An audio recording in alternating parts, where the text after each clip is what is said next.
nós falamos que qualquer pessoa pode ser um discípulo do Senhor. É verdade? Sim. Não. Pegadinha, olha. Qualquer um pode, desde que faça aquilo que ele disse que tem que ser feito. Eu seria um discípulo de Yeshua se fizesse o que eu quero ou o que ele manda. Quando eu ensino e eu sou o mestre, eu dou a diretriz, mas o discípulo segue aquilo que está sendo ensinado. Então qualquer pessoa pode ser um discípulo de Yeshua, desde que obedeça a palavra dele. Desde que viva ao modo como ele ensinou. Nós falamos que qualquer um que vier a Yeshua e amar mais qualquer outra coisa, mais do que a ele, não é digno dele. E depois nós reforçamos dizendo, qualquer um que amar até o pai ou a mãe ou a própria vida mais do que a ele, não pode ser discípulo dele. É preciso sair da zona de conforto, é preciso romper com muita coisa. Você está preparado para aborrecer a sua própria vida? Você está pronto para abrir mão da sua própria vida? Para ser um discípulo de Yeshua, você tem que ter esta predisposição no seu coração. Porque você está vivo hoje muito tranquilo. Mas se chegasse um pelotão aqui armado, como aquela história contada, não sei se num país da cortina de ferro, onde entrou um pelotão de soldados, achou um grupo de crentes escondido num porão. E entraram soldados armados e começaram com armas na cabeça dizendo, nega ou morre, nega esse Jesus ou morre. Foi formando fila, negando e foi saindo. Ficou um que se ajoelhou, o cara levou a arma na cabeça, nega ou morre? Ele disse, jamais negarei aquele que deu a sua vida pela minha. Jamais eu negarei aquele que deu a sua vida, o seu sangue, para me salvar. Eu estou pronto a morrer por amor daquele que morreu por mim. E aí os soldados disseram, agora sim, fecha a porta e vamos adorar a Deus, porque só tem crente aqui. Porque quando há perseguição, você sempre tem os infiltrados. No meio dos crentes, você tem aquele que diz que é crente, mas há o modelo de Judas, qualquer 30 moedas já compra ele. Qualquer ameaça já compra ele. Mas aquele que está pronto a dar sua vida, a morrer por amor do Senhor, esse sim é um discípulo. Amém? Agora, se aconteceu isso, você foi ameaçado, ficou firme, amém, e daí para frente? Chega. Próximo passo, qual que é? Próximo passo é tomar a sua cruz e segui-lo. Como é que é isso? O estilo de vida do reino de Deus é cruz. Se você quer conhecer um crente de verdade, se um crente disser para você, eu sou crente há 10 anos, e você tiver dúvidas se ele é crente há 10 anos ou não, você diz, mostra o ombro para mim. E você olha no ombro dele e você vê se ele é crente ou não. Hã? Como assim? Tem a marca da cruz. Glória a Deus. Às vezes é do lado direito, às vezes é do lado esquerdo, às vezes é dos dois. Mais provável que seja dos dois. Porque você vai andando e ela vai te calejando e ela vai matando a velha natureza. E aí você não está mais aguentando e pensa, o que eu vou fazer? Não dou mais conta. O Senhor disse, você tem 2 ombros. Aleluia. Aí você passa para o outro ombro e quando você não está mais aguentando, você fala, agora eu vou desistir, porque um ombro já foi, agora eu não aguento mais, esse outro ombro também já está um caco. Ele fala, mas o outro já sarou, volta para ele. Assim é a operação da cruz na minha vida e na sua. Quando depois de muitos anos crente, você acha que está tudo muito bem, agora dá para viver folgadamente. O Senhor te coloca num estreito e você vê, sente a cruz apertando, você fala, Senhor, agora não vou dar conta. Ele fala, o outro ombro já está prontinho. Para que você jamais se esqueça de que, enquanto estiver na terra, precisa estar debaixo do jugo, debaixo de autoridade. Você precisa estar velando e zelando para fazer mortificar a velha natureza. Amém? Amém. Isso é um glória a Deus? Glória a Deus. Aleluia. Por quê? Porque é assim que Deus trata de matar em nós o que é velho para dar lugar àquilo que Ele nos deu como herança lá na cruz do Calvário. Então, levar a sua cruz é entrar para viver esse estilo de vida do reino de Deus, sujeitando-se àquilo que Deus colocou como regra.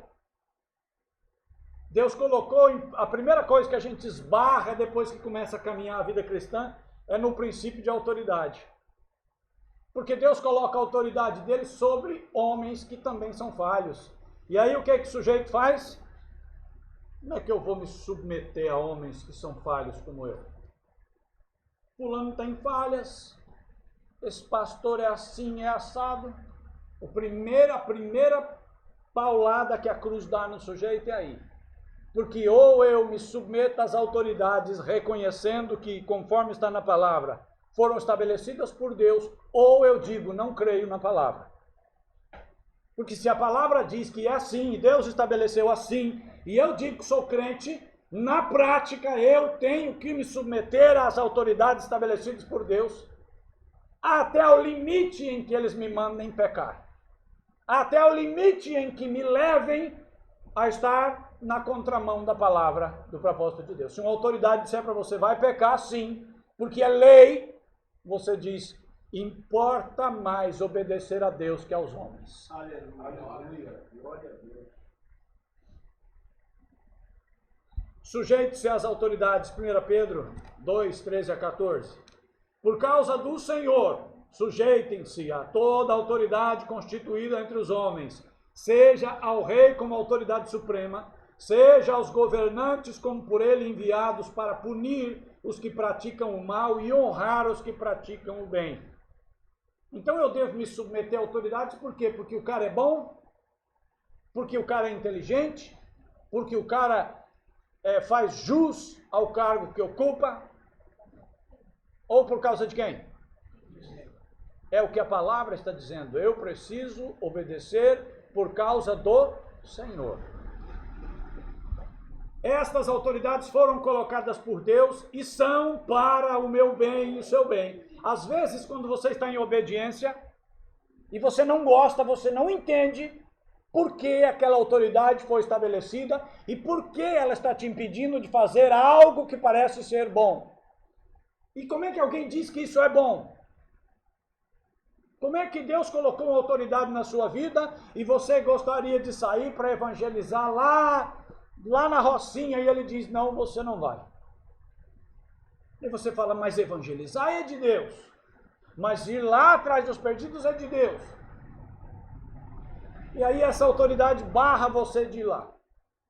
Por um motivo, claro.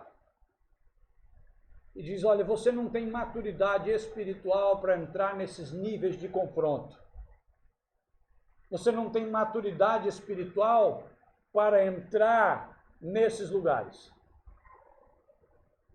Mas a pessoa não entende, não aceita. Mas ela sofre um breque. Ela é impedida de fazer o que ela quer. E aí ela questiona, como é que isso pode ser para o meu bem? Quando Deus me impede de fazer o que eu quero, o que eu acho que é bom, o que eu acho que eu devo, o que está acontecendo comigo? Minhas vontades próprias estão sendo refreadas. Porque o homem que anda nas suas vontades, é como está em Provérbios, se você deixar o menino crescer solto nas suas vontades próprias, ele vai te envergonhar quando for adulto. Ou você dá limites para ele e o corrige enquanto é tempo, ou você vai chorar amanhã. É o que está na palavra. Como é que Deus nos trata? Tal qual está na palavra. Deus nos trata como o pai que corrige aos seus filhos. Para quê? para não enveredarmos e sermos condenados com o mundo?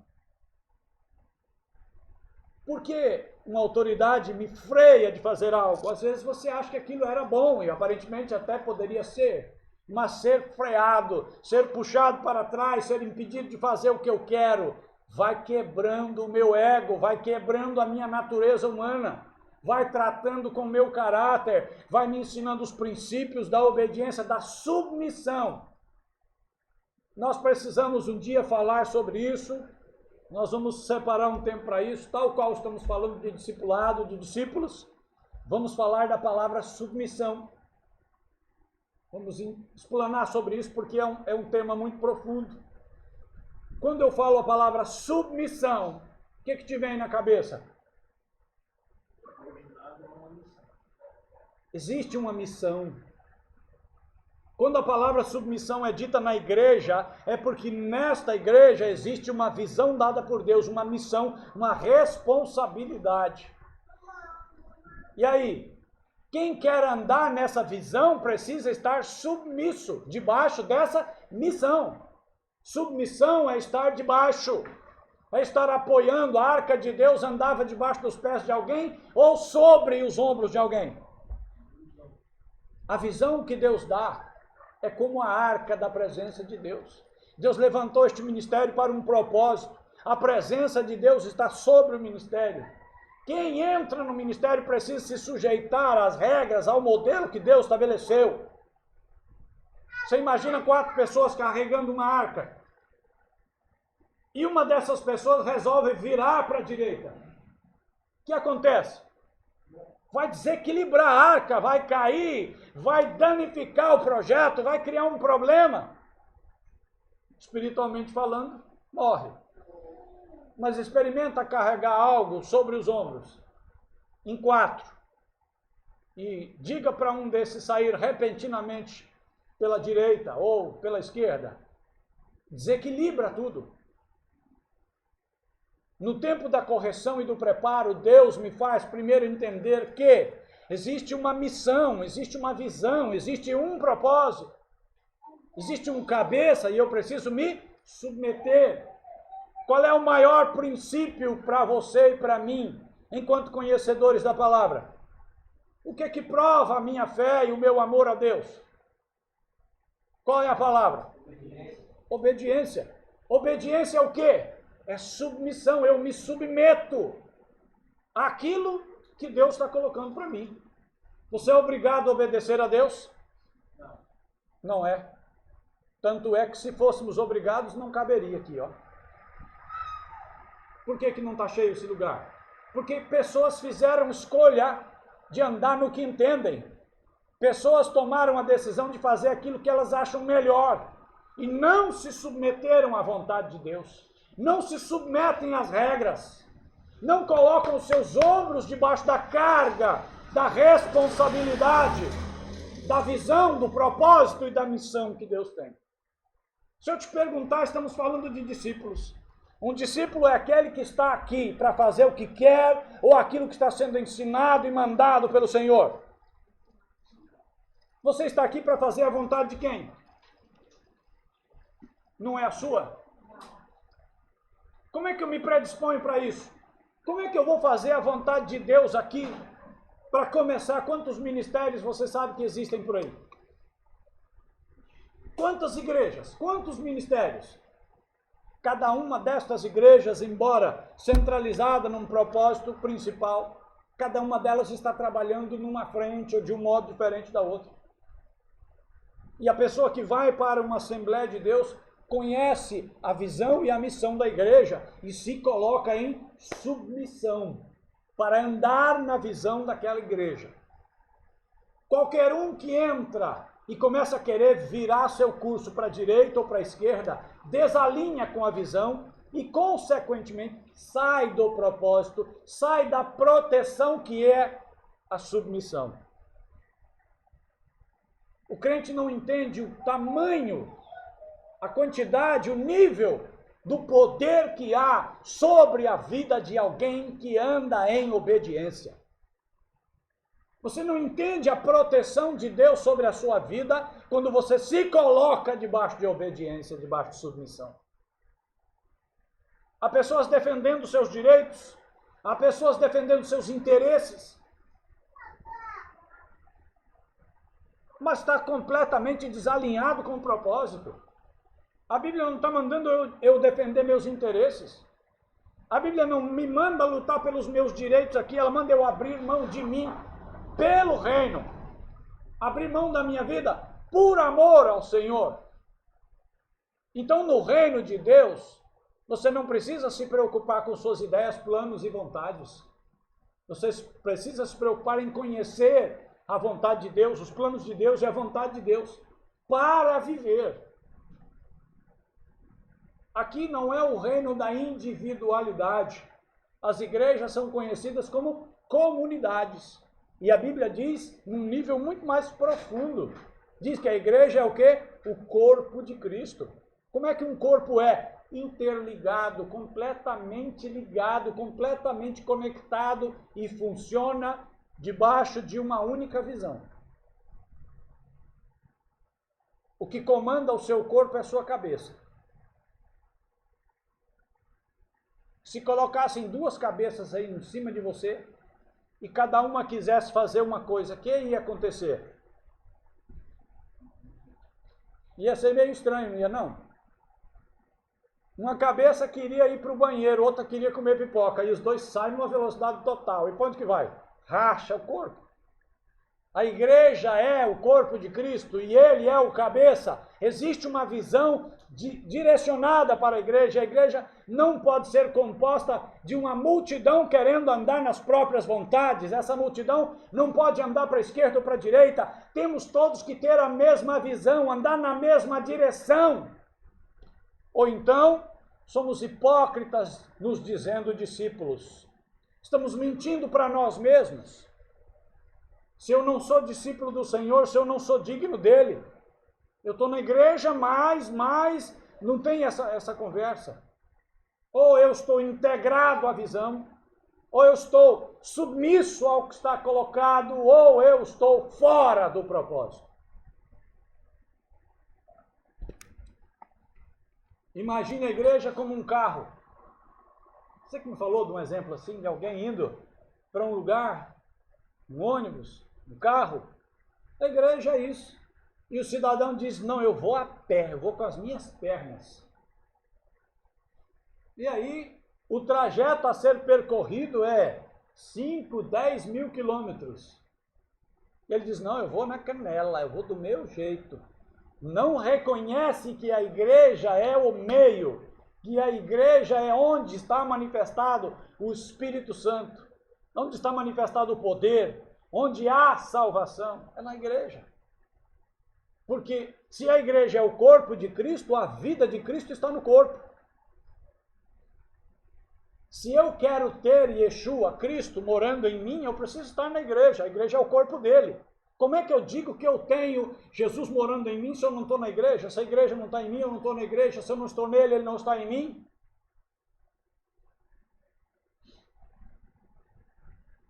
Quem se rebela contra uma autoridade se opõe àquele que a estabeleceu. Quem estabeleceu a autoridade foi o Senhor, Judas 1,8.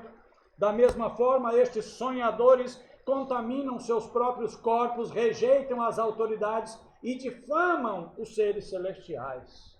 Há pessoas que falam e blasfemam e julgam e condenam aquilo que não entendem. Se uma autoridade foi estabelecida por Deus sobre mim, quem sou eu para me levantar contra aquela autoridade e falar mal dela? Você se lembra do comportamento de Davi em relação a Saul? Davi já havia sido ungido por Deus como rei de Israel. E Saul já havia sido rejeitado pelo Senhor como rei. E além disso, o rejeitado estava perseguindo o escolhido. E o que o ungido fez? Jamais estendeu a sua mão para matar aquele que, muitas vezes perturbado por demônios, se levantava contra ele. Por quê? Porque ele disse, quem sou eu para levantar minha mão contra o ungido do Senhor? O cara tinha falhas? Sim. O que Davi estava me ensinando a mim e a você?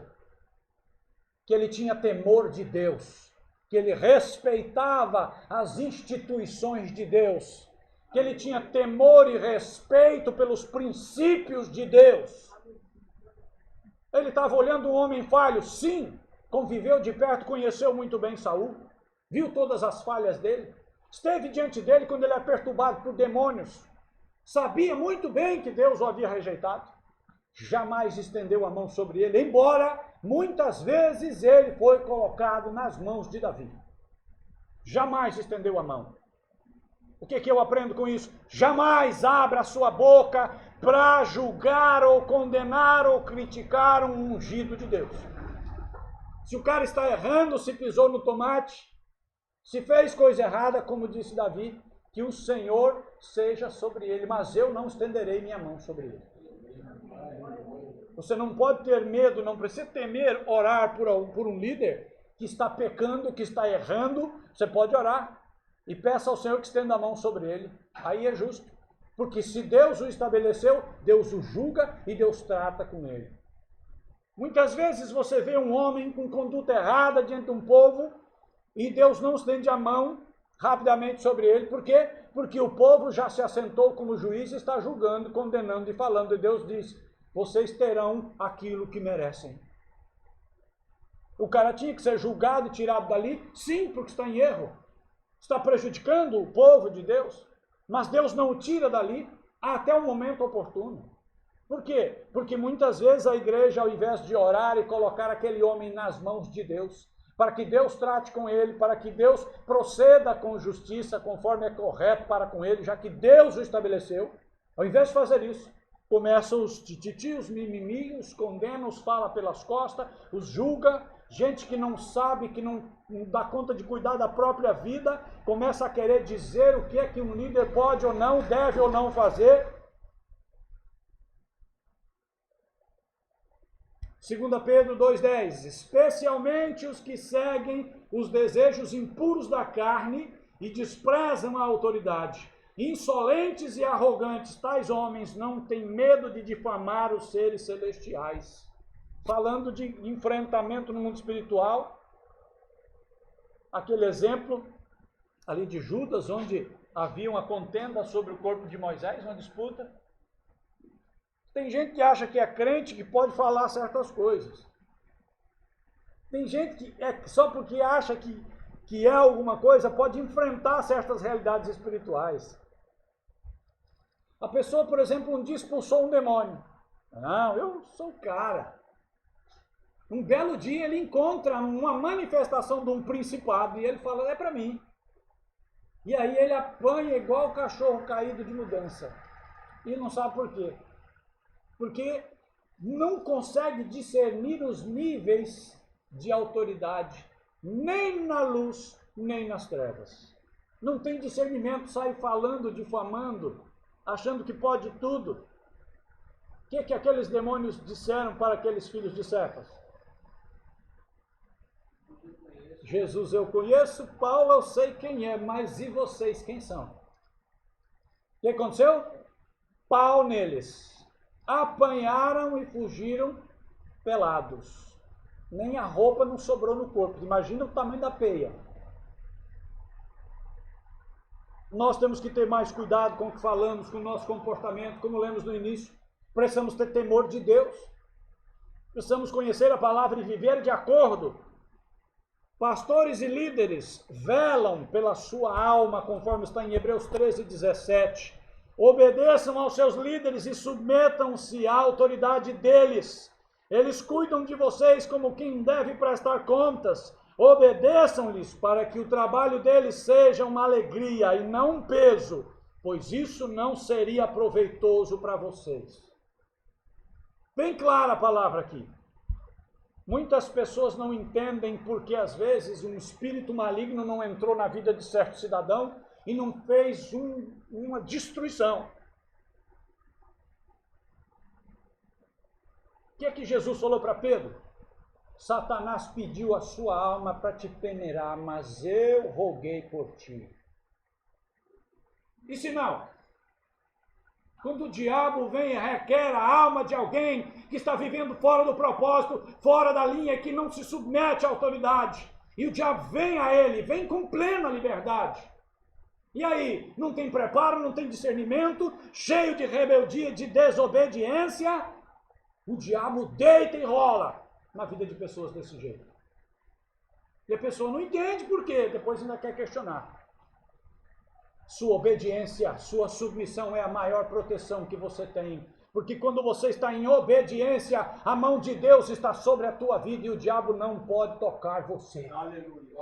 Como é que você vive pela fé? Vive em obediência.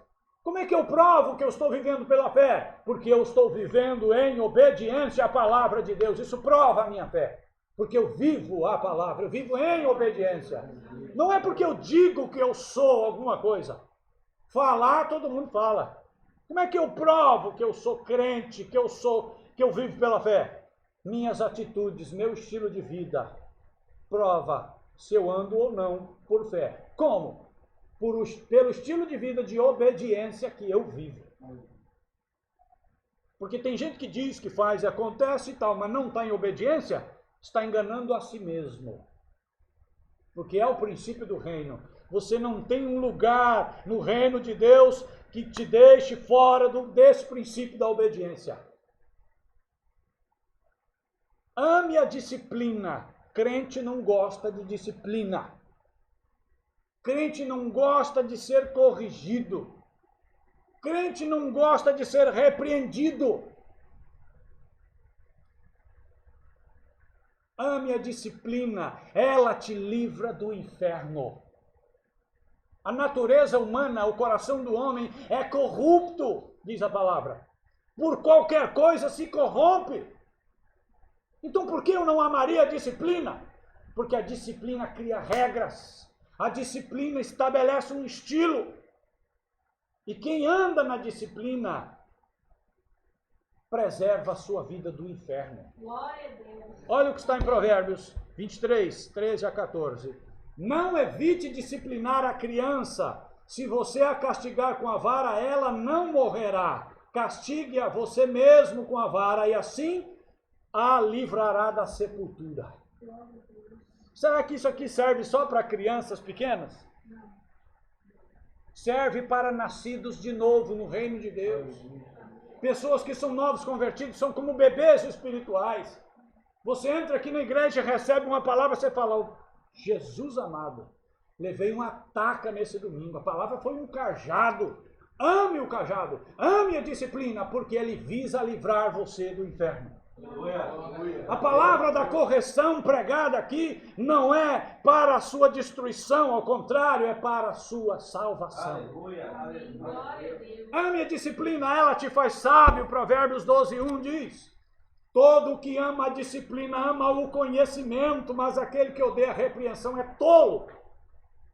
Quer ver um sujeito sem entendimento? É aquele que você corrige e ele te odeia. Repreende o sábio e ele te ouvirá. Se repreenderes o tolo, ele te odiará.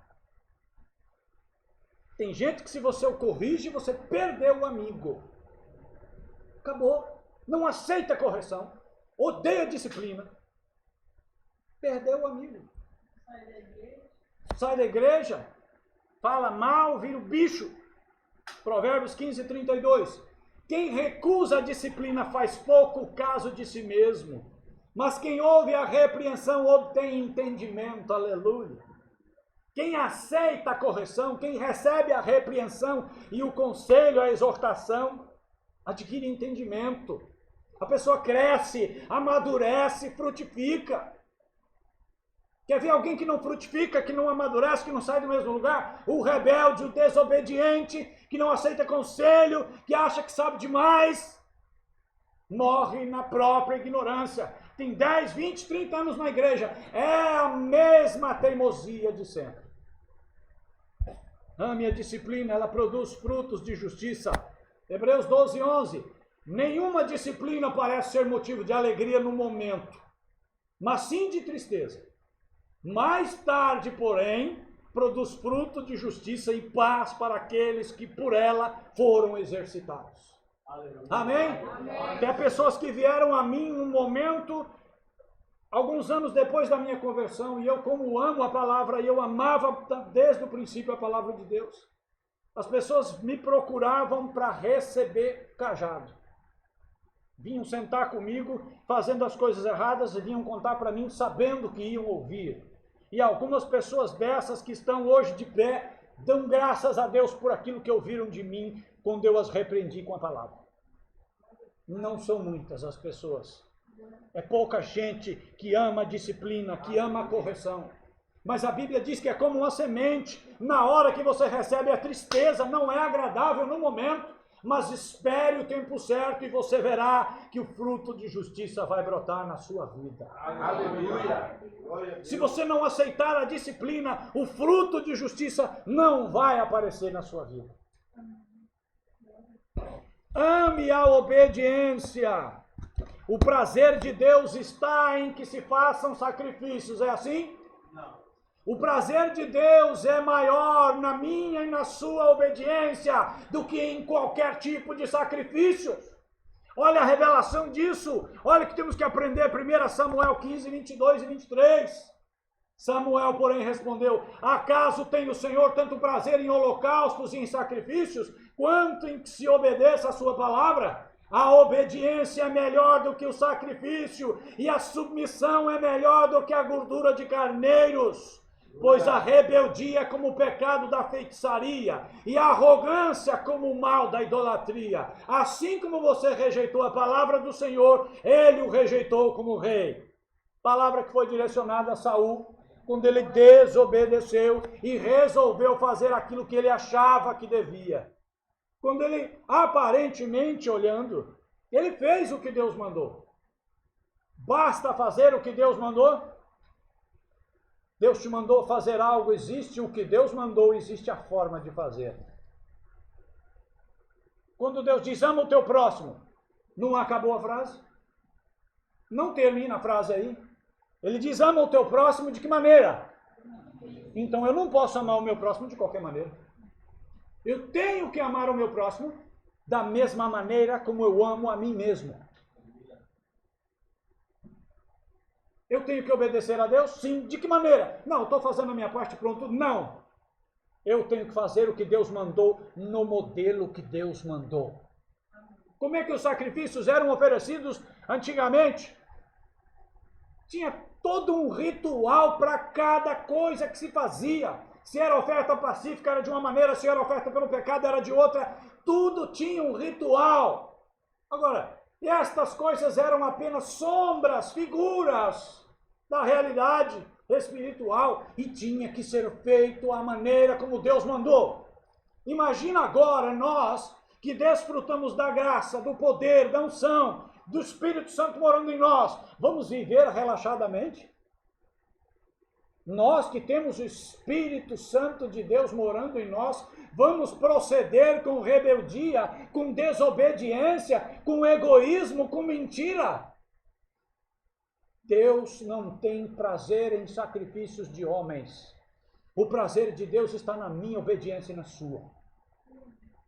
Quer agradar o coração de Deus? Ame a obediência. Procure conhecer as regras e se submeta a elas, porque de tais pessoas Deus se agrada. Amém? Amém. Deus não precisa dos seus palpites. Isaías 55, 8 e 9. Estamos cansados de saber isso. Às vezes discordamos de tanta coisa. Queremos dar palpite em tanta coisa. O projeto de Deus já está pronto. Deus já estabeleceu um modelo, estamos andando nele. Pois os meus pensamentos não são os pensamentos de vocês. Isaías 55, 8 e 9. Nem os seus caminhos são os meus caminhos, declara o Senhor. Assim como os céus são mais altos do que a terra, assim também os meus caminhos são mais altos do que os seus caminhos, e os meus pensamentos mais altos do que os seus pensamentos.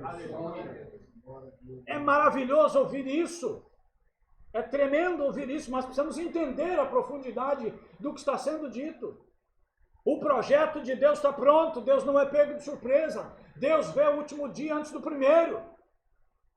Deus não precisa do meu palpite, do seu. Deus tem tudo preparado, os planos, os sonhos, os caminhos de Deus. Você não está lidando com Deus preso no tempo, Deus é atemporal, Deus criou o tempo. Você fica pensando, amanhã nós poderíamos fazer assim. Deus já está vendo o seu último dia, está na palma da mão dele. Deus olha para você desde o seu primeiro dia até seu último dia e tudo isso está diante dele. Deus sabe o que vai acontecer amanhã, então não se precipite a falar coisas diante de Deus inadvertidamente. Como está em Eclesiastes, se eu não me engano, cuida! Não é Eclesiastes, eu acho que é a oração de Ana. Cuida em não multiplicar as tuas palavras diante de Deus, porque Ele está no céu e você está na terra. Você não vê o amanhã, Deus vê. Então não se precipite a falar bobagens. Não se precipite a dar sua opinião a respeito de coisas que você não entende. Quantas pessoas vieram a mim dizendo, olha, aquele pastor lá, não sei o que, fez assim, assim, assim, e eu acho que isso é errado. E eu dizia, mas você já parou para pensar que Deus não cabe nessa caixinha quadrada da sua cabeça? E Deus trabalha de modo a confundir o homem? E você está julgando as obras de Deus e não o homem, porque Deus está usando o homem. Muito cuidado quando você abrir a sua boca santa, porque às vezes você está julgando a atitude de um homem que está fazendo o que o Espírito Santo mandou. Às vezes você não está investindo contra um homem, mas contra o Espírito de Deus que nele habita. Se você estivesse no tempo de Isaías, se você olhasse um homem fazendo a sua comida em cima de fezes, e ele dissesse que Deus mandou, você o julgaria, o condenaria, falava, é louco da cabeça. Isso não é coisa de Deus, isso é coisa do diabo. E a palavra diz que Deus mandou o homem fazer assim. Sabe que Isaías andou nu por um período?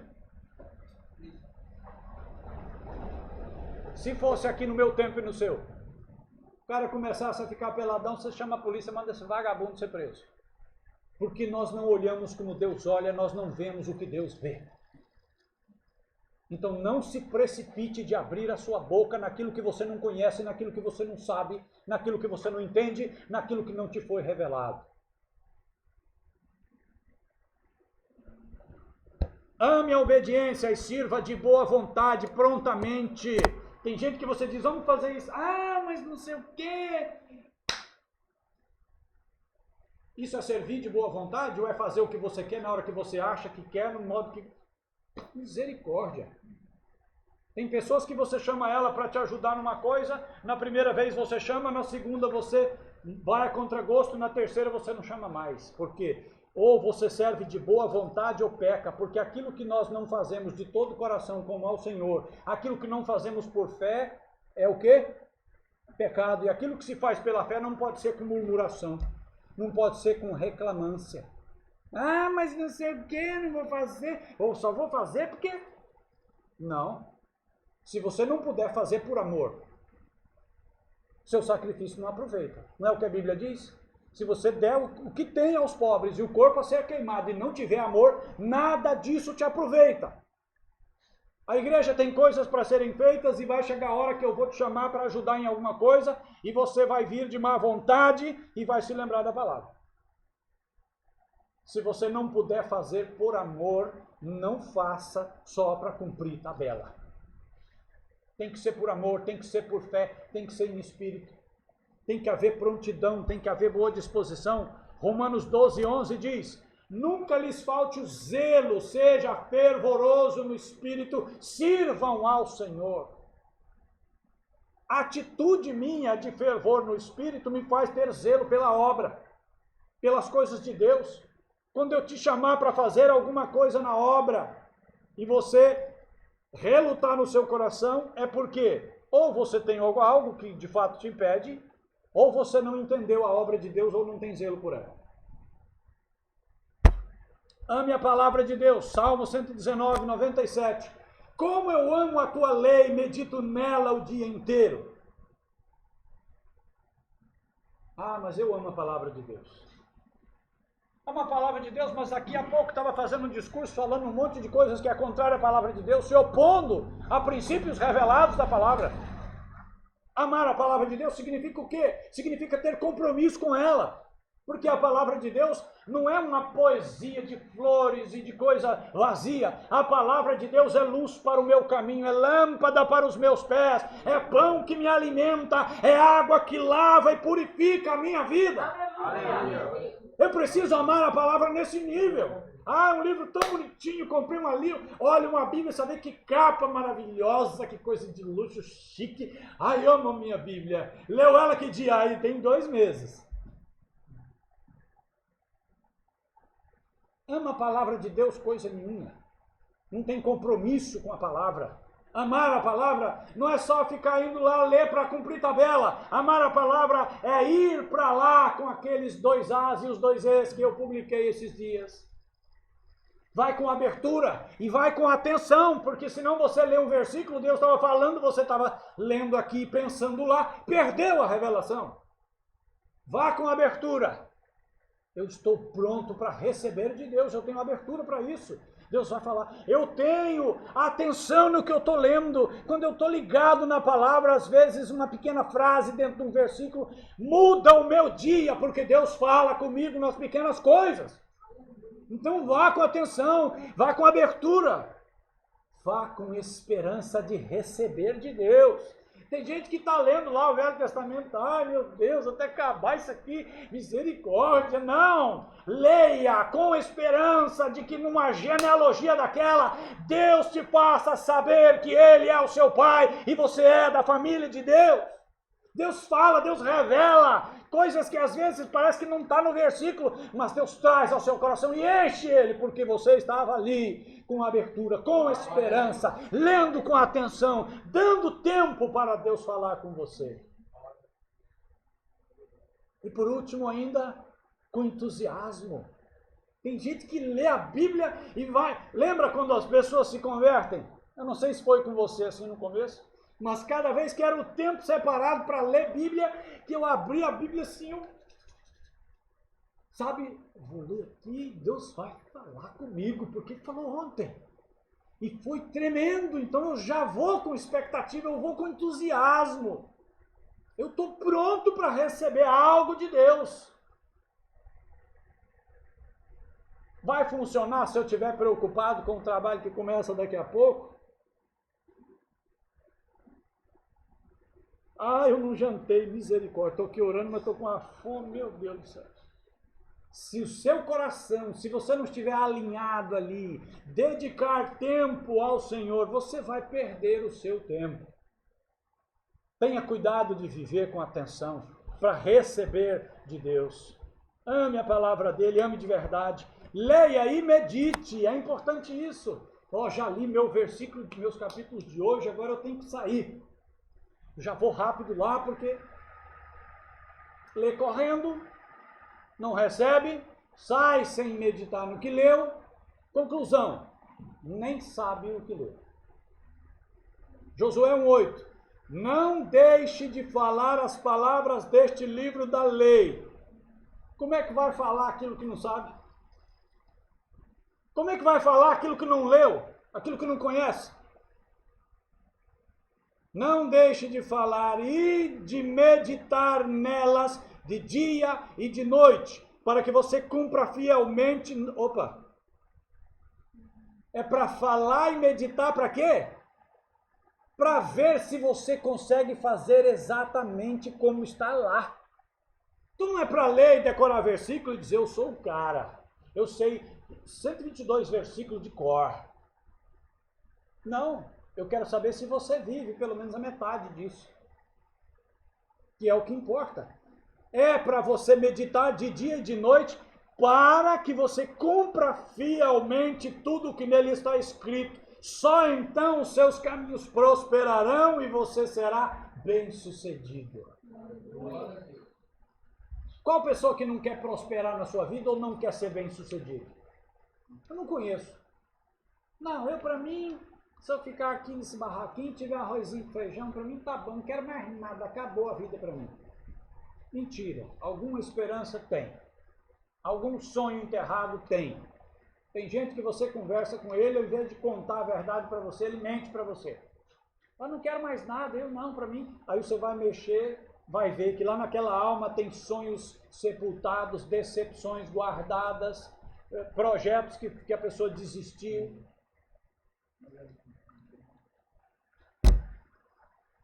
Ame a palavra de Deus e respeite a palavra de Deus. Quem acrescentar ou tirar alguma coisa da palavra, quem torcer a palavra de Deus, está em sérios apuros. Apocalipse 22, 18. Declara a todos os que ouvem as palavras da profecia deste livro. Se alguém lhe acrescentar algo, Deus lhe acrescentará as pragas descritas neste livro. E aquele que tirar, será tirado a sua parte na árvore da vida. Seja fiel à palavra de Deus, ame a palavra, seja fiel, respeite a palavra. Seja ouvinte, mas não endureça o seu coração. Ouça a palavra.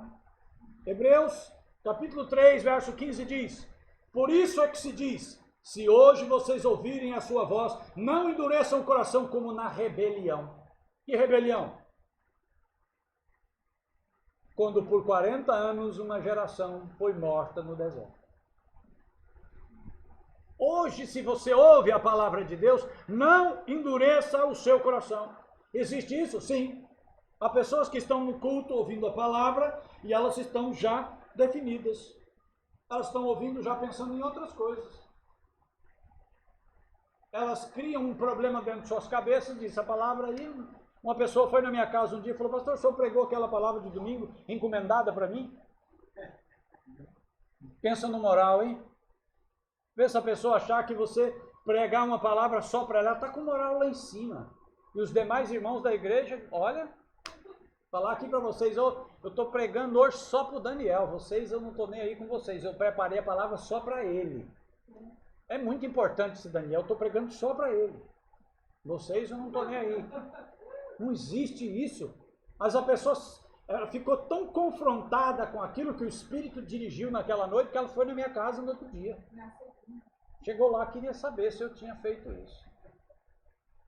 Tem que ter muito moral para poder acontecer isso, não é não? O Espírito de Deus, a multiforme sabedoria de Deus, ainda que eu pregue uma palavra só para o Odair, se você estiver sentado aí com o coração ligado, espírito conectado com o Espírito Santo, você recebe tanto quanto ele ou mais. Porque Deus fala como quer, Deus fala no coração da igreja, Deus edifica a igreja, ele tem compromisso com a igreja.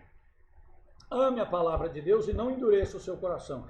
Seja praticante. Como é que eu sou praticante da palavra? Lembra-te de uma expectativa colocada sobre a vida de Timóteo. O que Paulo, quando escreveu a Timóteo, diz? Seja o exemplo dos fiéis. Ser exemplo das pessoas do mundo é fácil, porque eles não conhecem. Você vive mais ou menos, é hipócrita, hora bonita, ele acha que você é o cara. Mas a palavra diz para sermos exemplo de quem? E quem que são os fiéis? Aqueles que vivem piamente segundo Cristo. Para você ser o exemplo deles, não é pouca coisa, não.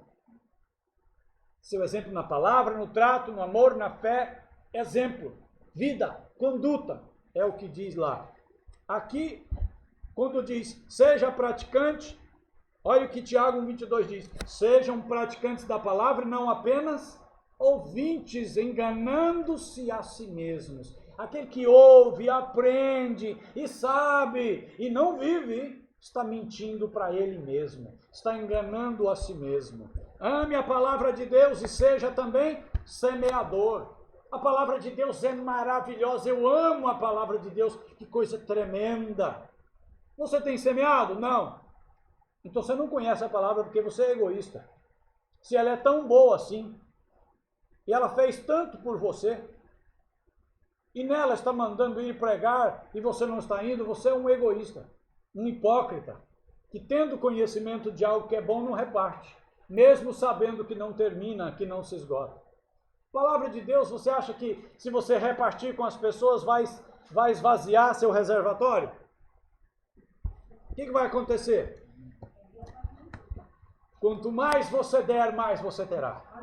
Atos 1:8 diz, mas receberão poder quando o Espírito Santo descer sobre vocês e serão minhas testemunhas em Jerusalém, em toda a Judéia e Samaria e até nos confins da terra.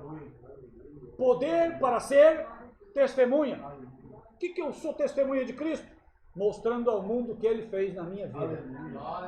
Eu posso ser testemunha de algo que eu não vivi, que eu não sei? Não, eu dou testemunho daquilo que está acontecendo na minha vida. Você não precisa ser um doutor, um mestre. Você se der apenas o testemunho do poder de Deus na sua vida, você já estará cumprindo aquilo que a palavra de Deus mandou. Seja testemunha de Cristo. Amém?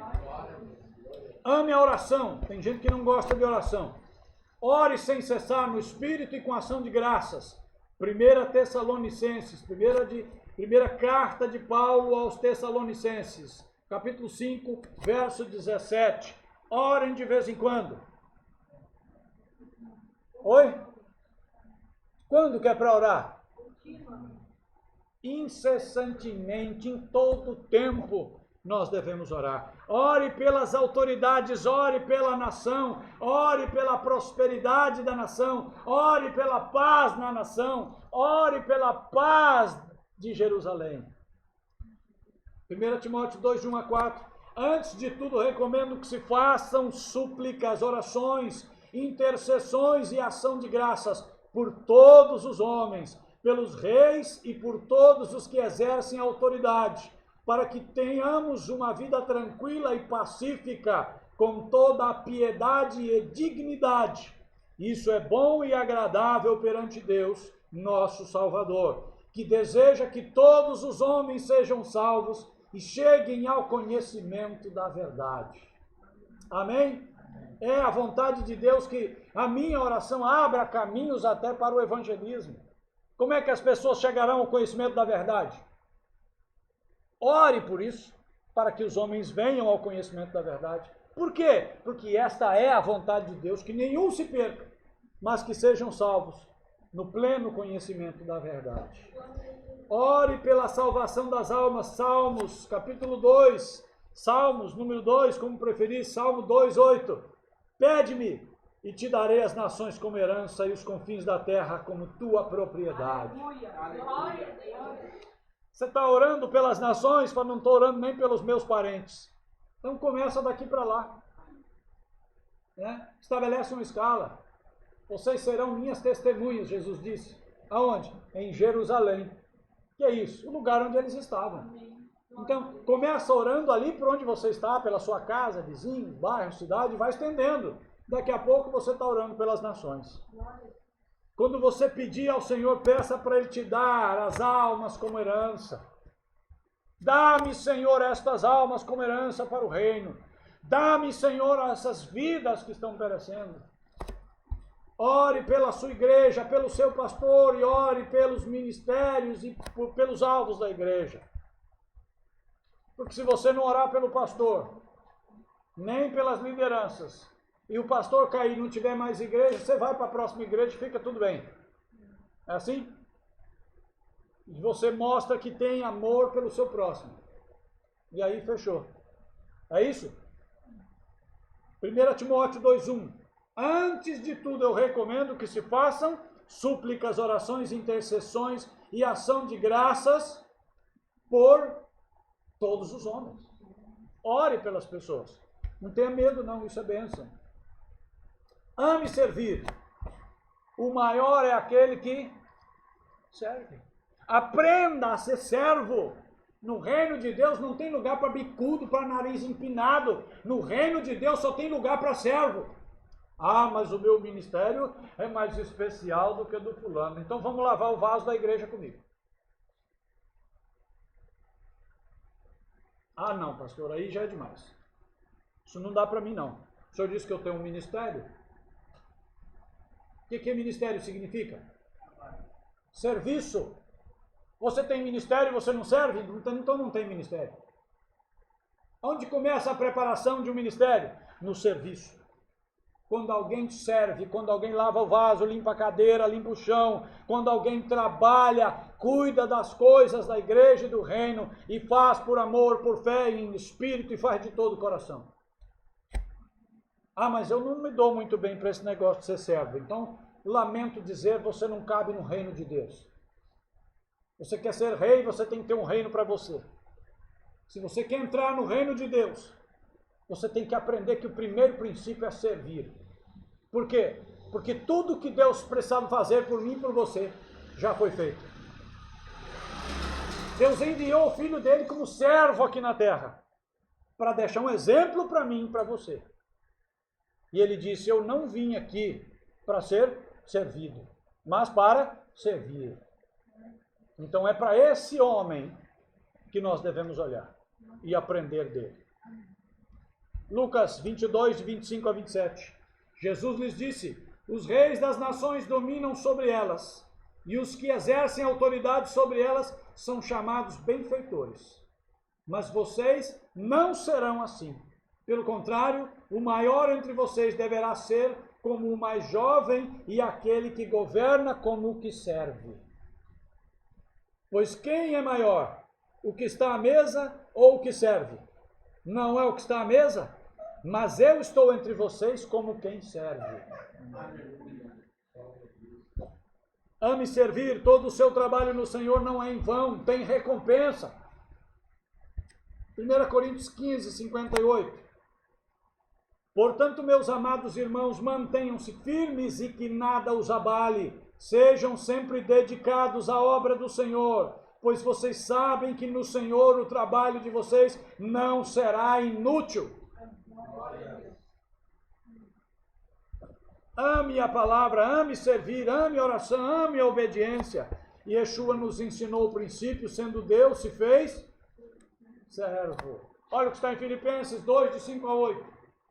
Seja a atitude de vocês, seja o sentimento, seja a motivação, seja o propósito de vocês, o mesmo de Cristo Jesus, que, embora sendo Deus, não considerou que o ser igual a Deus era algo a que devia apegar-se, mas esvaziou-se a si mesmo, vindo a ser servo, tornando-se semelhante aos homens. E sendo encontrado em forma humana, humilhou-se a si mesmo e foi obediente até a morte, morte de cruz. Aqui você tem um exemplo de alguém que desceu do nível mais alto ao nível mais baixo. Porque ao descer entre os homens, ao descer para a condição de criatura, ele assumiu a forma de servo e foi para a cruz e morreu a pior morte, a morte de maldição, no meu lugar e no seu lugar. Então esse é o sentimento que deve haver em mim. Se ele pôde viver e fazer isso, por que eu não posso? Eu não sou melhor do que ele. Se ele se humilhou dessa maneira, por que eu não posso? Eu não sou melhor do que ele. Eu não sou maior do que ele. Quem serve um profeta recebe galardão de evangelista. Opa! Recebe galardão de profeta.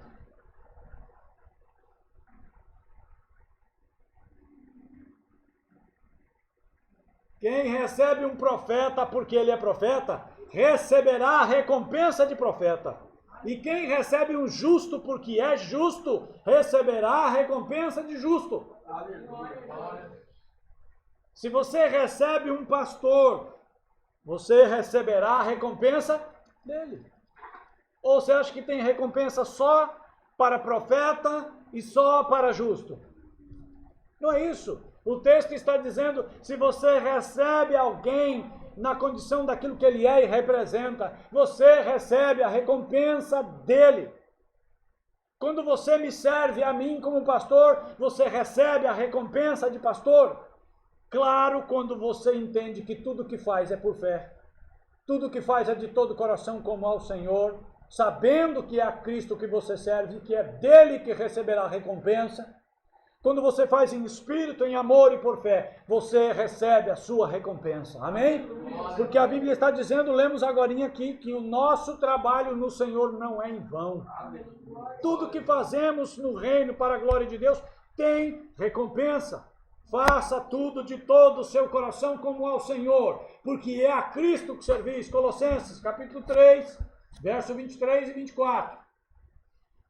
Tudo o que fizerem, façam de todo o coração, como para o Senhor e não para os homens. Eu vim aqui ajudar o Odair a fazer algo para ele. Mas o que eu estou fazendo para ele, eu estou fazendo como sendo para o Senhor. Por quê? Porque eu estou no reino, ele está no reino, o que eu faço é para a glória de Deus. E tudo que me faz, que me move, é por fé, é por amor ao Senhor, é para a glória dele. Ah, mas eu estou fazendo para o irmão. Mas você está no reino e faz por fé, faz por obediência à palavra, faz para a glória do Senhor. Seu galardão está garantido. Tudo que fizer, faça de todo o coração, como para o Senhor e não para os homens, sabendo que receberão do Senhor a recompensa da herança. É a Cristo o Senhor que vocês estão servindo. Ah, mas eu fui lá para servir o pastor. Se você não enxerga a dimensão espiritual, você está perdendo suas recompensas. Eu fui servir o pastor, fui ajudar ele. Não, mas o que eu faço, faço para o Senhor. Amém? Você terá galardão e recompensa. Amém. Assim como você fizer qualquer coisa para a glória de Deus, para qualquer irmão, para a obra, para o reino, seja sempre constante. 1 Coríntios 15, 58, já lemos. Portanto, meus amados irmãos, mantenham-se firmes. Tem gente que não se firma. Empolga de querer ajudar, de querer servir, amanhã empina o nariz para outra direção, já não ajuda, já não faz mais nada, porque aconteceu algo, porque mudou de ideia. Mantenham-se firmes e que nada os abale. Sejam sempre dedicados à obra do Senhor, pois vocês sabem que no Senhor o trabalho de vocês não é em vão ou não será inútil. Seja firme na fé, 1 Coríntios 16, 13. Estejam vigilantes, mantenham-se firmes na fé, sejam homens de coragem, sejam fortes. Aleluia. Tem gente que está abalado na fé porque vem passando provas, porque está num problema, porque aconteceu algo e a pessoa nem percebeu que a fé está abalada. Está entristecido, está desanimado, não tem mais ousadia, não tem mais alegria, porque foi provado, passou por situações difíceis, desanimou. Seja vigilante, a palavra está dizendo, mantenha-se firme na fé, seja constante, tenha coragem, seja valente, seja forte. Olhe somente para o alvo. Quem é o seu alvo? Se você olha para ele, você está firme, se você olha para os lados, você cai. Hebreus 12, 2. Tendo os olhos fitos em Jesus, autor e consumador da nossa fé. Ele, pela alegria que lhe fora proposta, suportou a cruz, desprezando a vergonha e assentou-se à direita do trono de Deus. Quando você tem um objetivo, você se sujeita, você passa por humilhações aqui, você suporta a tribulação, porque você está vendo que há uma recompensa. Você não pode olhar para o problema e se esquecer de que existe um objetivo maior, senão você desanima. Por que você está suportando a cruz? Por que você está se sujeitando a esta condição de servo, de não fazer o que quer, de não viver para si? Por quê? Porque você abriu mão da sua vida para alcançar a vida eterna. Existe um alvo, o seu alvo é Cristo, seu alvo é estar com Cristo na glória. Você está passando por situações difíceis aqui, mas você sabe de onde saiu, entende onde está e sabe exatamente para onde vai. Eu sei em quem tenho crido. Você precisa saber, senão você desanima. Não desanime, Hebreus 12, 3. Pensem bem naquele que suportou tal oposição dos pecadores contra si mesmo, para que vocês não se cansem nem se desanimem. Olhem para o Calvário, quando você estiver desanimado, olhe para Yeshua carregando a cruz pelas ruas de Jerusalém. Olhe para ele sendo humilhado, sendo chicoteado. Olhe para ele sendo pregado e pendurado numa cruz por amor de mim e de você. E então você recobrará ânimo e você não perderá a esperança. Mas se você olhar só os seus problemas, você vai desanimar. Não murmure nas provas. Não murmure nas provas. Quando alguém Está na sala de aula fazendo uma prova e o professor vê, olhando para o lado e conversando, o que ele deduz? Está colando. Se estiver colando, o que acontece? Dá aqui sua prova. 0 para você. Volta para o fim da fila. Eu creio que você não quer que Deus tire a sua prova antes que você a complete para alcançar a nota que merece. Amém? Deus te colocou numa prova? Sim. Ele é o seu mestre, ele é o seu professor? Sim. Você está dentro de um ambiente que parece que não tem para onde fugir. É a sala de aula, é dia de prova. Você está sendo provado? Sim. O que você tem que fazer na prova? Tudo aquilo que o Espírito Santo te revelou pela palavra, tudo que você aprendeu está lá na prova para ser respondido. Não tem nada na sua prova que você não saiba responder. Não tem nada na sua prova que você não seja capaz de fazer direito. Porque o professor que aplicou a matéria foi aquele que te ensinou em aulas. Ele andou contigo no dia em que te ensinou, que te revelou, que te acrescentou. Agora, na hora da prova, não ache complicado, mas anima-te, porque aquilo que está sendo pedido na prova é só aquilo que te foi ensinado. Aleluia. 1 Coríntios 10:10. E não se queixem, como alguns deles se queixaram e foram mortos pelo anjo destruidor. Deus não tolera, não suporta essa coisa da murmuração de gente que fica reclamando, abrindo a boca para reclamar. De uma mesma fonte não pode sair água doce e amarga, Tiago 3,12. Meus irmãos, pode uma figueira produzir azeitonas ou uma videira figos? Da mesma forma, uma fonte de água salgada não pode produzir água doce. E se você é fonte de água viva, você não pode deixar fluir a lama e sujeira. Como é que da sua boca vai sair murmuração? Já que o Espírito de Deus habita em você e do seu interior fluirão rios de água viva. Aleluia. Se padecer injustamente, dê glória a Deus. Você diz, pastor, eu não é que eu reclamo, sabe? Eu sou firme na palavra, eu não gosto de reclamar, mas o que eu estou passando é injusto. Olha o que 1 Pedro 2,19 diz. Porque é louvável que, por motivo de sua consciência para com Deus, alguém suporte aflições, sofrendo injustamente. Já viu um crente ser perseguido? Nossa, é o que mais tem. Para quê? Para que, sendo perseguido injustamente, ele dê glória a Deus e o nome do Senhor seja exaltado. Aleluia. Agora, qual é o problema? Crentes perseguidos por fazer coisa errada. Aí, só está recebendo o que merece. Quando você está sendo perseguido injustamente, a Bíblia diz, é louvável que por causa da sua fé, por causa da sua crença no Senhor, por causa da sua fidelidade, as pessoas estão te perseguindo porque você é crente fiel. Então isso é louvável. Estão te perseguindo injustamente. Não saiam palavras torpes da sua boca. Tem crente que olha, quando não é momento de culto, quando não tem os irmãos perto, para alguém falar ou repreender, a boca é um desastre. Nenhuma palavra torpe saia da boca de vocês, mas apenas a que for útil para edificar os outros, conforme a necessidade, para que conceda graça aos que a ouvem. Tem palavra que você sabe muito bem, você fala, e aí você pergunta, isso edificaria alguém? Aí você diz, não, então não abra a boca. Essa palavra ajudaria alguém? Não. Né, Marissa? Não. Se não ajuda, sua boca não é sua. Foi comprada com sangue lá na cruz.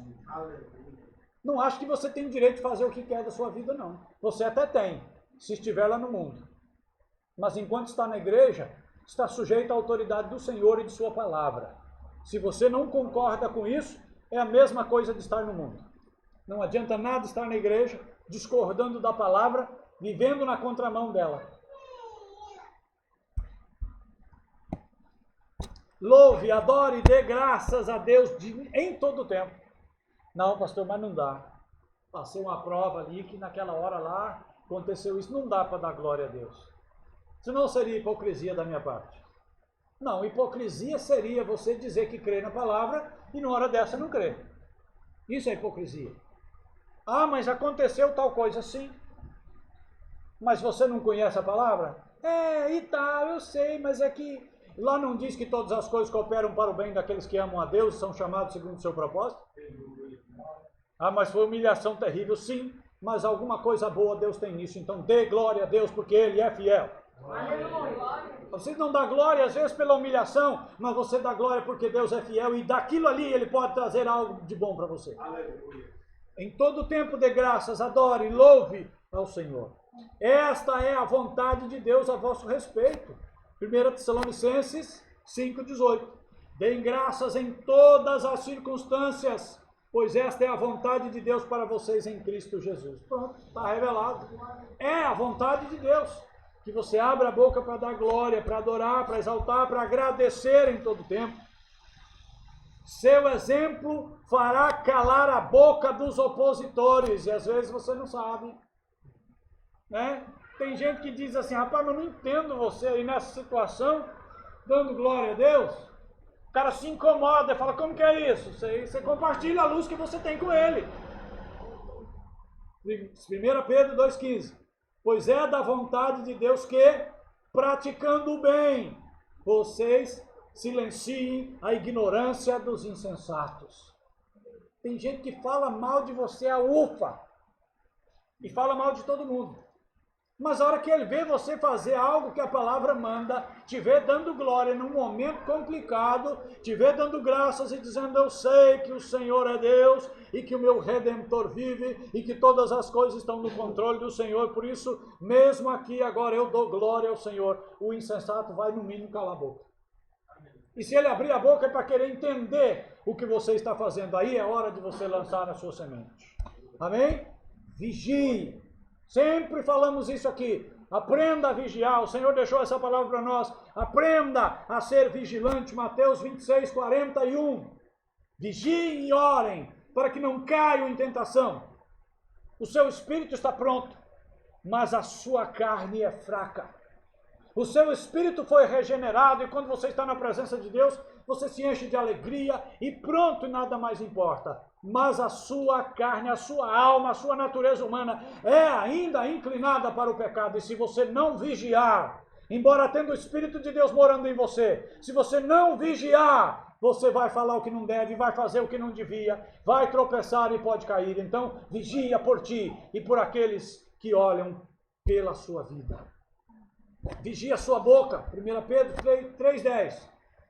Pois quem quiser amar a vida e ver dias felizes, guarde a sua língua do mal e os seus lábios da falsidade. O que é guardar? Pôr na caixinha?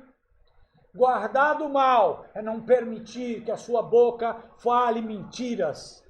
É não permitir que o mal esteja na sua língua. É não falar aquilo que não devia falar. É falar só aquilo que a palavra manda falar. Guarde os seus olhos, 1 João 2,16. Às vezes o cara está olhando numa direção. Tem uma coisa que eu trago para mim.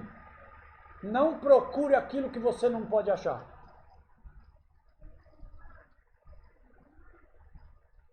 Entendeu isso?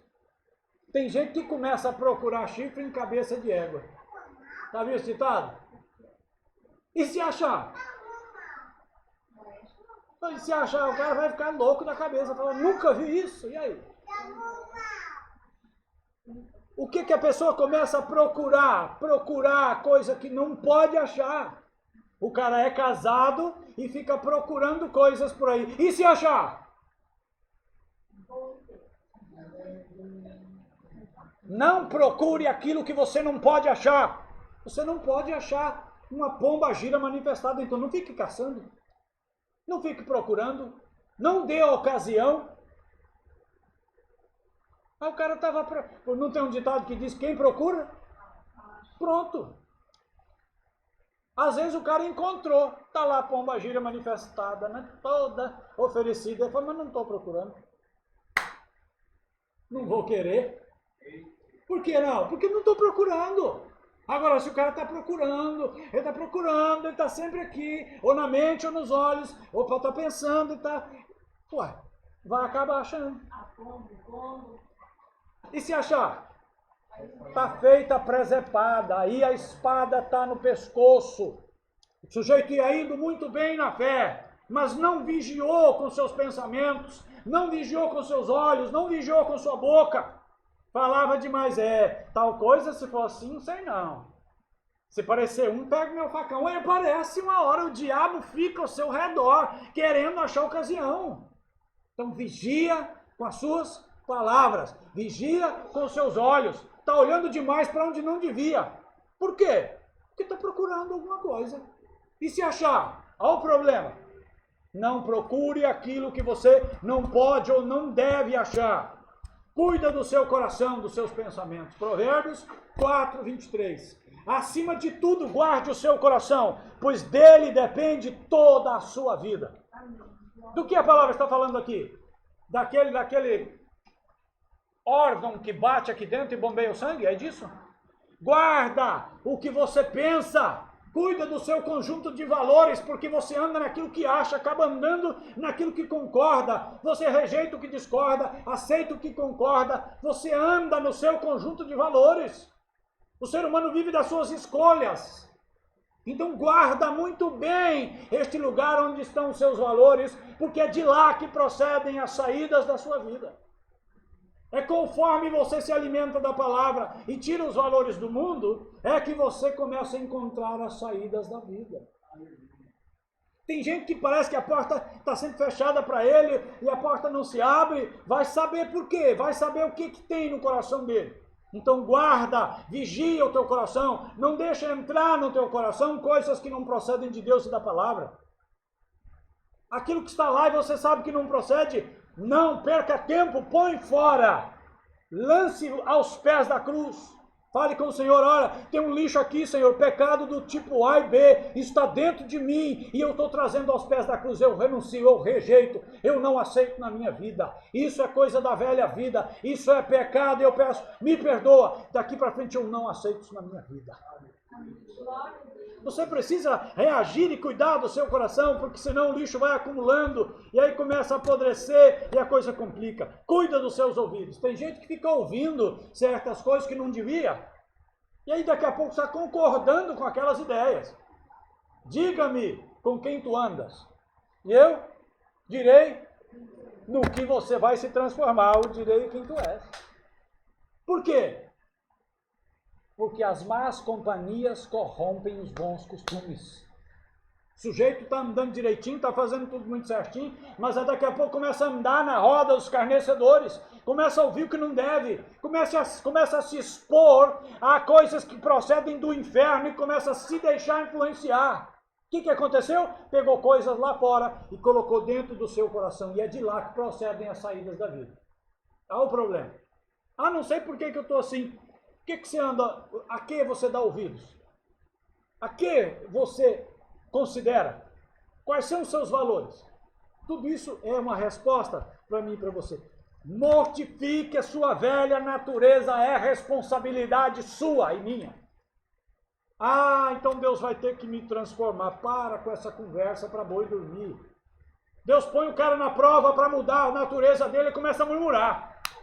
Deus restringe ele de certas coisas, ele reclama, ele quer desviar. Quem é que mortifica a velha natureza? Sou eu, Colossenses 3,5. Assim façam morrer tudo que pertencem à natureza terrena de vocês. Imoralidade sexual, impureza, paixão, desejos maus e a ganância, que é a idolatria. A responsabilidade é minha e sua. Quando? Desde agora em diante você ouviu a palavra, a responsabilidade é sua. Como é que eu faço isso? Jejue sempre.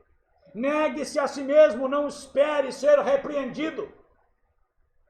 Passe tudo pelo crivo da palavra. Tem coisa que você sabe que não tem aprovação de Deus.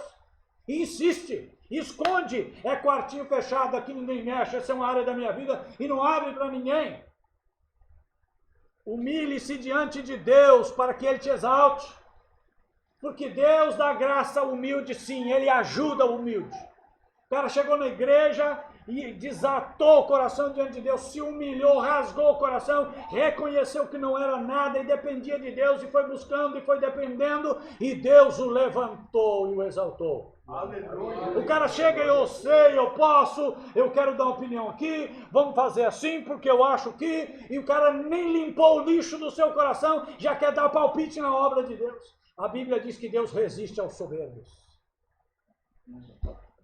1 Pedro 5, verso 6. Portanto, humilhem-se debaixo da poderosa mão de Deus para que Ele os exalte no tempo devido. Existe um tempo próprio para Deus te levantar e te exaltar. Que tempo é esse? Depois da minha humilhação voluntária. Porque o texto está dizendo, humilha-te. Não está dizendo assim, olha, Deus vai te humilhar, tá? Fica de boa. Não. Humilhem-se diante de Deus. Chega-te na presença dEle e se humilha. Porque aí sim, Ele te exaltará. Aprenda a honrar quem merece honra. Tem gente que acha que quando você honra seu pastor, você está puxando o saco, está bajulando. A Bíblia diz aqui muito claramente, Romanos capítulo 13, verso 7. Deem a cada um que lhe é devido, se imposto, imposto, se tributo, tributo, se temor, temor. Se honra, honra. Se os líderes da sua igreja não merecem honra, saia de lá. Se o seu líder é um homem que não merece ser honrado por você, saia desta igreja e vá procurar uma onde tem um líder ao qual você possa honrar. Amém? Amém. Não pense que tem meias palavras nisso, não. Se o seu pastor não merece a sua honra, vá procurar um que merece. Se você é conivente com um pastor que não merece honra, você também não merece. Porque se você sabe que ele não merece, e você está lá junto com ele, e ele não merece a sua honra, você também não merece honra, porque sabe disso e não tomou postura. Agora, qual é o critério para dizer que um homem merece ou não honra? O critério da palavra de Deus. Amém.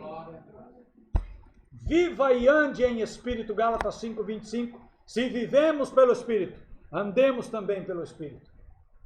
Como assim? Tudo que você vai viver e fazer tem que ser no espírito. Encerrando, venha após o Senhor. Você tomou a sua cruz, entendeu aí? Sentiu o calo? Tenho certeza que quando nós chegamos nessa altura da palavra, você sentiu o calo no ombro. Se você tem uma cruz aí, se você tem trazido a sua cruz, você entendeu o calo que ela faz aí. A obra de mortificação que esta palavra do reino produz em nós como sendo um estilo de vida, um estilo de cruz. Pesou duro, hein? Jesus amado. Quando em último lugar ele diz, venha após mim, ele diz que nós devemos ser dignos dele, dignos de sermos discípulos, temos que tomar a cruz e temos que vir após ele. O que é vir após Jesus? Seguir no caminho que ele andou. Que caminho que ele andou? Já vimos isso aqui. Que estilo de vida ele viveu? Qual o sentimento que moveu ele na terra? Que exemplo ele deixou para mim e para você? Sendo Deus, abriu mão de ser Deus. Sendo homem, abriu mão de qualquer dignidade, se fez servo e assumiu uma morte de maldição. Foi obediente até a morte, e morte da pior qualidade. Como é que eu vou seguir Jesus? Tendo isto como referência. Você não está seguindo o Siddhartha Gautama. Sabe quem é? Nem precisa. Você sabe. O Buda. O nome do cidadão era Siddhartha Gautama. Você precisa saber quais são os valores do reino onde você está. Quais são? Está revelado na palavra? O seu rei veio a você de que maneira? Montado numa Ferrari. Hã? Veio montado num jumentinho. O que significa para você? Que ele veio na condição de humilde. Você está no reino de Deus? Então tem um rei aí. Tem ou não tem? Amém. Quem é o rei? O Rei da Glória. Aleluia. Tem mais de um rei, não tem? Ué, mas tem uns crentes que acham que é rei. Tem uns crentes que não são servos, são reis. Não entenderam nada. Você vai reinar com Cristo na dimensão espiritual, mas para isso, o que você tem que fazer? Você tem que se humilhar como Ele, viver como Ele, morrer como Ele, ressuscitar como Ele, aí vai reinar como Ele. Amém? Amém. Você quer reinar sobre o pecado e sobre a morte? Pode fazer isso. Agora, como? Se Ele estiver em você e você estiver nele, você vai pedir o que quiser e vai ser feito. Aleluia. Você também vai triunfar sobre o pecado e sobre a morte. Quando e como? Quando você estiver nele e ele estiver em você. Seguir a Jesus, ensinamentos, seguir os ensinamentos dele, conhecer e aplicar e ensinar. Conhecer, aplicar e ensinar. Aprenda. Você acha que já sabe muito? Continue aprendendo. Aprenda. Quando é que você vai entender que aprendeu alguma coisa? Quando você já for capaz de aplicar na própria vida e for capaz de ensinar aos outros.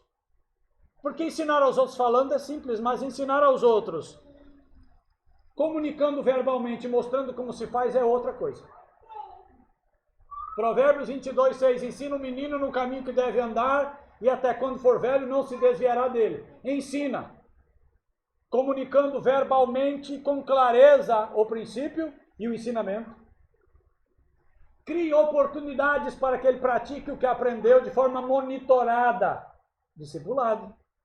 Você está aprendendo coisas, está vivendo e está sendo monitorado. Dê a ele um exemplo de alguém que vive aquilo que está sendo ensinado. Ah, ser crente, mas ninguém aqui é, nenhum pastor não é. Como é que você vai aprender alguma coisa que não aprendeu com clareza, não teve a oportunidade de praticar e não tem um modelo em que se espelhar? Num estudo que eu vi uma vez, a pessoa falava sobre esse capítulo e dizia que este ensinar tinha obrigatoriamente que passar por esses 3 princípios. Você precisa ter uma comunicação verbal muito clara e precisa se certificar de que a pessoa que está ouvindo entendeu o que você disse. Será que o que eu estou comunicando está chegando claro nos ouvidos da pessoa? Às vezes você está falando um beabá, o cara está entendendo Bahia.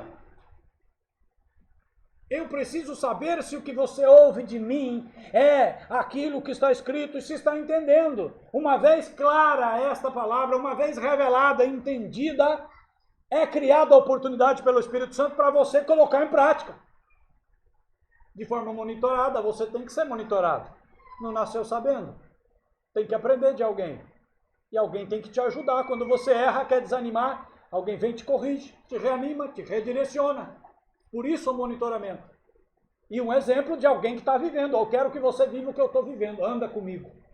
Anda no que eu ando e vamos seguir em frente. Eu quero que você amanhã esteja pregando o que eu prego. Quero que você esteja vivendo pelo menos o que eu vivo. Serviu de base.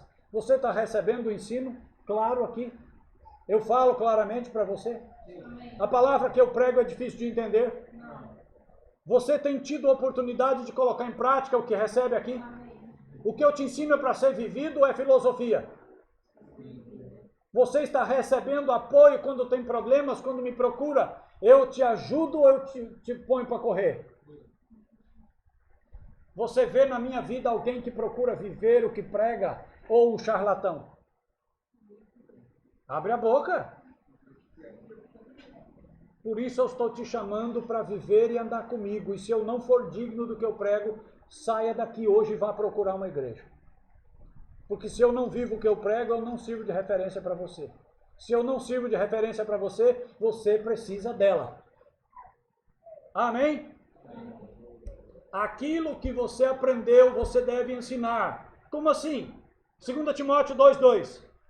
E as coisas que de mim ouviu dizer na presença de muitas testemunhas, confia a homens fiéis que sejam também capazes de ensinar a outros. Eu estou confiando esta palavra a você, crendo que você é capaz de ensinar a outros. Aleluia. Amém? Aleluia. Obras, seguir a Jesus envolve obras. continuar, fazer as mesmas obras que ele fez e tornar estas obras ainda maiores. Como assim? Ele foi para o Pai. A obra tem continuidade. Mesmo não estando aqui fisicamente, ele está em espírito e a obra dele continua. Isso engrandece o nome, isso faz com que esta obra seja grande. João 14, 12. Digo-lhes a verdade, aquele que crê em mim fará também as obras que eu tenho realizado. Fará coisas ainda maiores do que estas, porque eu estou indo para o Pai. Aleluia. Oh, glória! Então alegra o teu coração, anima-te, enche o teu coração de expectativa, porque você está sendo chamado para fazer algo grande na terra. Mas se você não crê, tal qual a sua fé vai ser o seu fruto. Se você crê num Deus grande, então você fará coisas grandes. Crê, vive e ensina. Amém. Glória a Deus. Amém? Concluindo, venha para Yeshua, ame-o com todas as suas forças, acima de tudo. Tome a sua cruz, siga após ele. Dê continuidade à obra dele. Se você é digno dele, torne-se discípulo dele. Busque salvar as almas como ele buscou e salvou você. Glória a Deus. Amém? Vamos ficar de pé.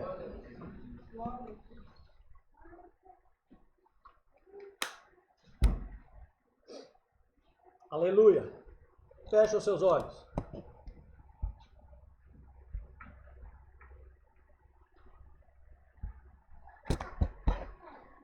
Ore ao Senhor e diga para Ele que você quer ser discípulo. Verifique com Ele se você é digno dele. Abra o seu coração nessa noite. Porque eu não conheço as suas obras, mas o Senhor conhece. Eu não conheço os seus pensamentos, mas o Senhor conhece. Salmos, Davi diz: Senhor, sonda o meu coração, examina, vê se há em mim algum caminho mau. Expurga-me tu, ó Deus, daqueles que me são ocultos. Pai, em nome de Yeshua, nós estamos na tua presença nesta noite. Nós te louvamos e te adoramos porque entendemos que o Senhor é fiel. Aleluia, glória ao nome do Senhor.